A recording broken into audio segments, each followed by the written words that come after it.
பௌத்த துறவியை அசிங்கமாக கையாள பிடித்து தூக்கி கொண்டு போய் குத்தி உங்களுடைய போலீஸ் வாகனத்துக்குள் ஏற்றுவீர்களா?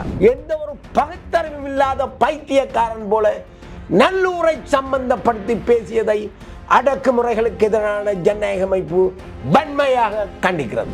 எப்படி முருகன் சூரனை வதம் செய்தாரோ அதேபோல் உன்னை வடமாகாண மக்கள் வதம் செய்யும் காலம் வெகு தூரத்தில் இல்லை. அடே செம்மறி, நீ ஒன்றை புரிந்து கொள். உண்ட சேட்டைகள் உண்ட விளையாட்டுகள் எல்லாத்தையும் கொழும்புல வச்சுக்கொள். நாமளோட கூடு, நாமள மடியில தூக்கு, நாமளோட வீட்டுக்கு போ, ராஜபக்சாவை தந்தை என்று சொல்லு. செம்மறி, இனிமேல் வாயை பொத்திக் கொண்டு இரடா. படு பயங்கரமான இலங்கை அரச படைகளின் ஆக்கிரமிப்பு அடாவடித்தனம், இப்பேற்பட்ட நடவடிக்கைகள் அன்பு தோழர் அனுரகுமார அரசிலும் தொடருகின்றது என்பது மிகவும் கவலையை தந்திருக்கின்றது. நீங்கள் ஒரு பௌத்த துறவியை அசிங்கமாக கையாள பிடித்து தூக்கி கொண்டு போய் குத்தி அடித்து உங்களுடைய போலீஸ் வாகனத்துக்குள் ஏற்றுவீர்களா? பொத்துவில் இருந்து பொலிகண்டி வரைக்கும் போராட்ட கதாநாயகனாக எங்கள் மக்கள் மத்தியில் காண்கின்ற பெருமைப்படுகின்ற எங்களது வேலன் சுவாமி அவர்களை நியாயம் கேட்க எமது மக்களுடைய காணிகளில் அத்துமீறி அடாவடித்தனமாக அமைக்கப்பட்டிருக்கும், தொடர்ந்தும் அமைக்க முனைகின்ற, மேலதிகமாக அமைக்க முனைகின்ற பௌத்த விகாரைகளுக்கு எதிராக வலிவடக்கு பிரதேச சபையினரால் முடிவெடுத்து வந்த அந்த போராட்டத்தில் பங்கேற்க வந்திருந்த சமய பெரியாரான வேலன் சுவாமி அவர்களை அவலட்சணமாக, மிகவும் ஒரு மதத்தை மதிக்காத, மத பெரியார்களை மதிக்காத கேவலமான எண்ணம் கொண்ட போலீசார் மிகவும் காட்டு மிராண்டித்தனமாக எங்களது சுவாமி அவர்களை தூக்கி கொண்டு போய் வாகனத்துக்குள் ஏற்றி இருக்கின்றார்கள். அதை அடக்குமுறைகளுக்கு எதிரான ஜனநாயக அமைப்பு வன்மையாக கண்டிக்கின்றது. ஒரு தவிசாளர் கைது செய்யப்பட்டிருக்கின்றார். 3 பிரதேச சபை உறுப்பினர்கள் கைது செய்யப்பட்டிருக்கின்றார்கள். அவர்கள் யார்? சஜித் என்ற கட்சியைச் சேர்ந்தவர்களும் ஐக்கிய தேசிய கட்சியைச் சேர்ந்த அந்த பிரதேச சபை உறுப்பினர்கள் கூட அங்கே வந்திருக்கின்றார்கள் என்றால் எமது மக்களுடைய கோரிக்கை நியாயமானது என்பதை உணர்ந்து கருத்தில் எடுத்துத்தான் அவர்களும் அந்த இடத்துக்கு போராட வந்திருக்கின்றார்கள். நாங்கள் தையிட்டி விகாரியை பற்றி பேசுவதாயிருந்தால் பல தசாப்த காலங்களாக விடுதலை புலிகள் இருந்த காலங்களில் கூட புத்த விகாரைக்கு பொறுப்பாயிருந்த விகாரமாபதி நயினாதீவு புத்தபிக்கு சொல்லுகின்ற அவருடைய கருத்துக்கு அனைத்து மக்களும் கட்டுப்பட வேண்டும். அவரது கருத்தை உள்வாங்கி அவர் எது சொல்றாரோ, எதை செய்ய சொல்லுகின்றாரோ, எது சரியென சொல்லுகின்றாரோ, நாங்கள் சொல்லவில்லை. ஒரு சைவ பெரியாரை கூட்டி என்று சொல்லவில்லை, அல்லது ஒரு வேற எந்த ஒரு மதத்தவரும் சொல்லவில்லை. புத்த சமயத்தை சேர்ந்த பெருமைக்குரிய மரியாதைக்குரிய விகாராதிபதி நயினாதீவு புத்தபிக்கு சொல்லுகின்றார், இந்த விகாரை இடிக்கப்பட வேண்டும் என்று, இந்த விகாரை அகற்றப்பட வேண்டும் என்று.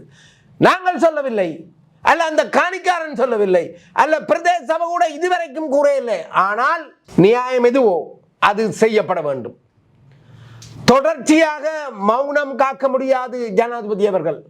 இது இன்றைக்கு எமது சமய பெரியார்களில் கூட கை வைக்கின்ற அளவுக்கு போலீசார் துணிந்திருக்கின்றார்கள். காட்டி மிராண்டித்தனமான நடவடிக்கைகளை முன்தொடர்கின்றார்கள். இப்பேற்பட்ட அதிகாரம் இந்த போலீசாருக்கு கொடுப்பீர்களா இருந்தால் இது மிகவும் கடந்த காலங்களில் இன துவேஷம் பேசி இந்த போலீசாரை கையாண்ட அரசுகளுக்கு சமமான ஒரு விடயமாக போயிடும் என்பதை அடக்குமுறைகளுக்கு எதிரான ஜனநாயக அமைப்பு கூறி வைத்து எச்சரிக்கை செய்ய விரும்புகிறது. ஒரு போராட்டம் சம்பந்தமாக அங்கே ஸ்ரீதர் நம்பி வந்திருக்கிறார். தவிசாளர்கள் கலந்து கொண்டிருக்கின்றார்கள். வேலன் சுவாமி கலந்து கொண்டிருக்கின்றார். இந்த விடயம் சம்பந்தமாக பெரும்பாலான மக்கள், அந்த மக்கள் அதாவது தையிட்டி கிராமத்தில் வாழுகின்ற மக்கள் அச்சத்தில் உறைந்து போயிருக்கின்றார்கள்.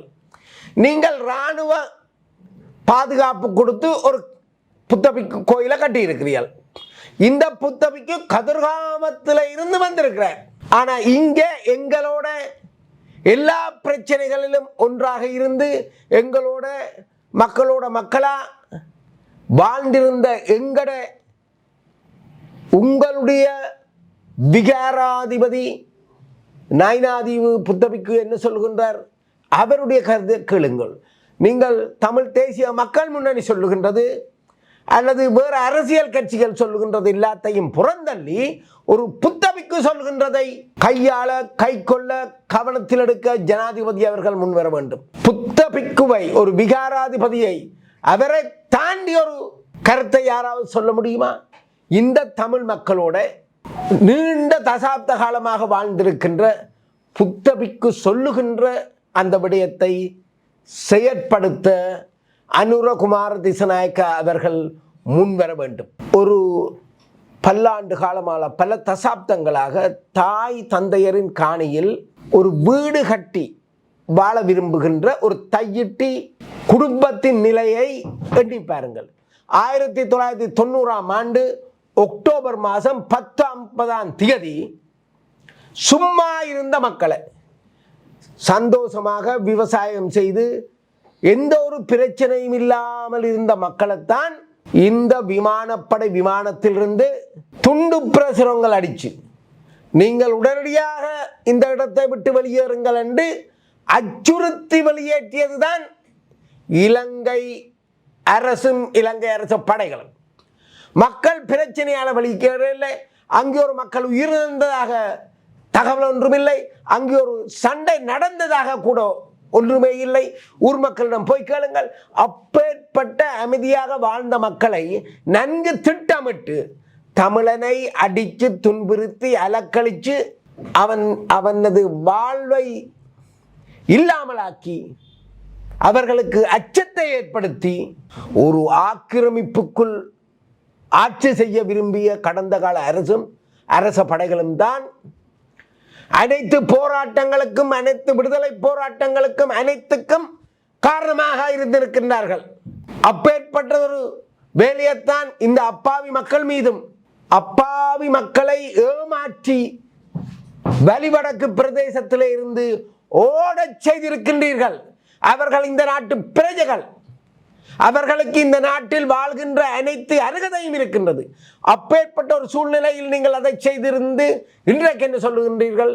அவர்களுடைய காணியை பிடிச்சு அதுக்குள் புத்தவிகாரை கட்டி அங்கே ஒரு ஆக்கிரமிப்பை நடத்தி நீங்கள் இலங்கை பூராகவும் இந்து ஆலயங்கள் சைவ ஆலயங்கள் மீது என்ன செய்கிறீர்கள்? குருந்தூர் மலையிலே எங்களுக்கு என்ன செய்கின்றீர்கள்? ஏன் இந்த குரலை, இந்த தமிழ் மக்களினுடைய அவல குரலை, அழுகுரலை NPP அரசு செவிமடுக்க மறுக்கின்றது? திருகோணமலையில புத்தரே இல்லாத இடத்துல புத்தரை கொண்டு போறீர்கள், 10 நிமிஷத்தில் தூக்கி கொண்டு போறீர்கள். அதுக்கு பிறகு சஜித் பிரேமதாசா இருந்து கதை சொல்றாருன்னு மேல காலத்தோட திருப்பி கொண்டு வந்து வைக்கிறீர்கள். இப்பேற்பட்ட நடவடிக்கைகள் எல்லாம் இது தமிழ் இனத்தை தனித்து வாழ வேண்டும். இந்த பூமியில் நாங்கள் தனித்து தனி அரசு அமைத்து வாழ்ந்தால்தான் எங்களுடைய மக்களுக்கு ஒரு பயமில்லாத அச்சமில்லாத ஒரு நல்ல வாழ்க்கையை அமைக்க முடியும் என்கின்ற கருத்தை சொல்லுமாயிருந்தால் எங்கள் மக்களுக்கு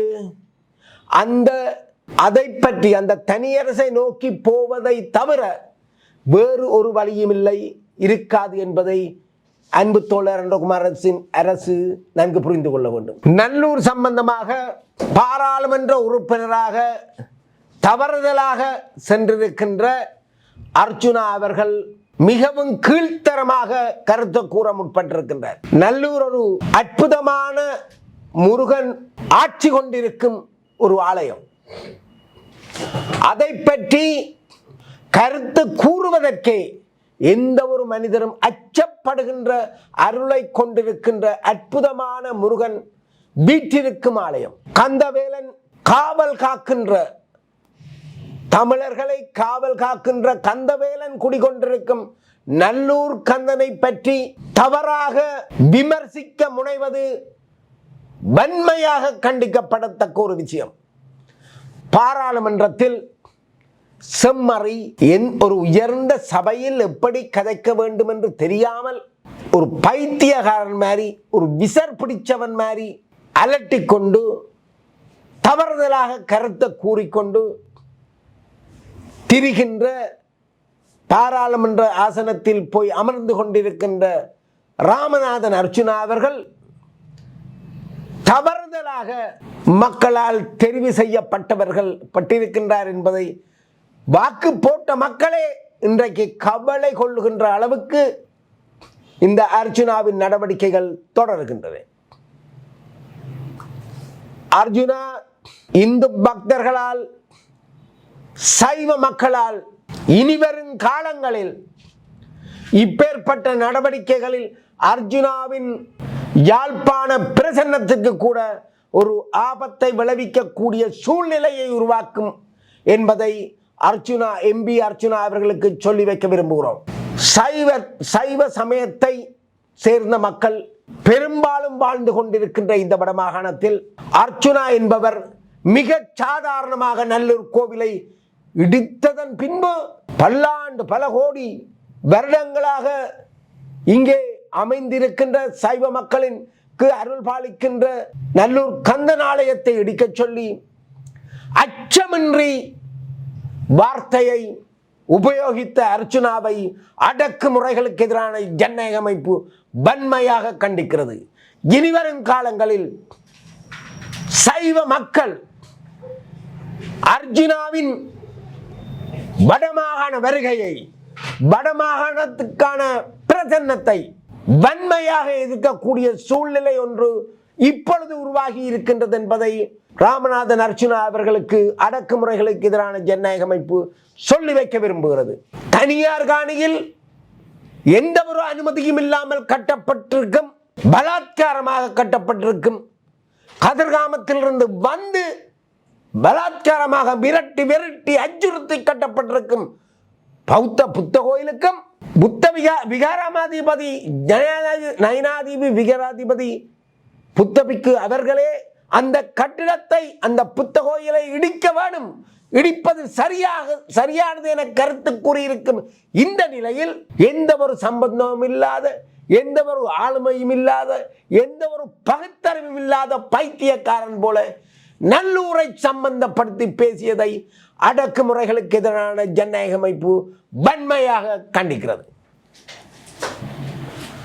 அர்ஜுனா அவர்கள் விரும்பினால் திசவிகாரைக்கு நீ ஆதரவு தெரிவி, அது சம்பந்தமாக கருத்தை கூறு, நீ எது வேண்டுமானாலும் செய்து கொள்.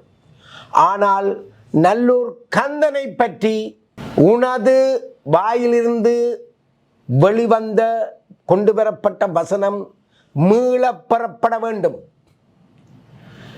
எப்படி முருகன் சூரனை வதம் செய்தாரோ அதேபோல் உன்னை சைவ சமயத்தைச் சேர்ந்த வடமாகாண மக்கள் வதம் செய்யும் காலம் வெகு தூரத்தில் இல்லை என்பதை ராமநாதன் அர்ச்சுனா அவர்கள் புரிந்து கொள்ள வேண்டும். பாராளுமன்றத்தில் நீ மற்றவர்களை பார்த்து சொல்லுவதை போல் செம்மறி, அதே செம்மறியாகத்தான் நாங்கள் உங்களை அடையாளம் காணுகின்றோம். அடே செம்மறி, நீ ஒன்றை புரிந்துகொள், உண்ட சேட்டைகள், உண்ட விளையாட்டுக்கள் எல்லாத்தையும் கொழும்புல வச்சுக்கொள். நாமளோட கூடு, நாமள மடியில தூக்கு, நாமளோட வீட்டுக்கு போ, ராஜபக்சாவை தந்தை என்று சொல்லு. எங்களது தேசத்தை, எங்களது மக்களை, எங்களது இனத்தை கொன்று வீழ்த்த ராஜபக்சாவை உனக்கு தந்தை என்று சொல்லு. அது கொழும்புல வச்சுக்கொள். யாழ்ப்பாணத்துக்கு இனிமேல் நீ ஒரு செம்மறி ஆடு மாறித்தான் யாழ்ப்பாண மக்களால் நோக்கப்படுவ. நீ ஒரு செம்மறி, உனக்குரிய அருகதையே இல்லை. உனக்கு என்ன அருகதை இருக்கு? இந்து மக்களை பற்றி, சைவ சமய மக்களை பற்றி, நல்லூர் ஆலயத்தை பற்றி என்ன தகுதி இருக்கு? தேசிய தலைவர் பிரபாகரனை நீ பேர் சொல்லி கூப்பிடுற. தலைவன் இருந்தால் தலைவன், இல்லாட்டா இறைவன். இது நீ வெளிநாட்டு மக்களை 100 கோடி காசு வேண்டி தொடர்ந்தும் காசு வேண்டி ஏமாத்துறதுக்கு சொல்லுகிற வார்த்தை வசனமே தவிர உனக்கு எந்த ஒரு அருகதையும் தேசிய தலைவரை பற்றியோ அல்ல தமிழர் தேச விடுதலை போராட்டத்தை பற்றியோ விமர்சிக்கவோ பேசவோ எந்தவித அருகதையும் உனக்கு கிடையாது. செம்மறி, இனிமேல் வாயை பொத்திக்கொண்டு இரடா.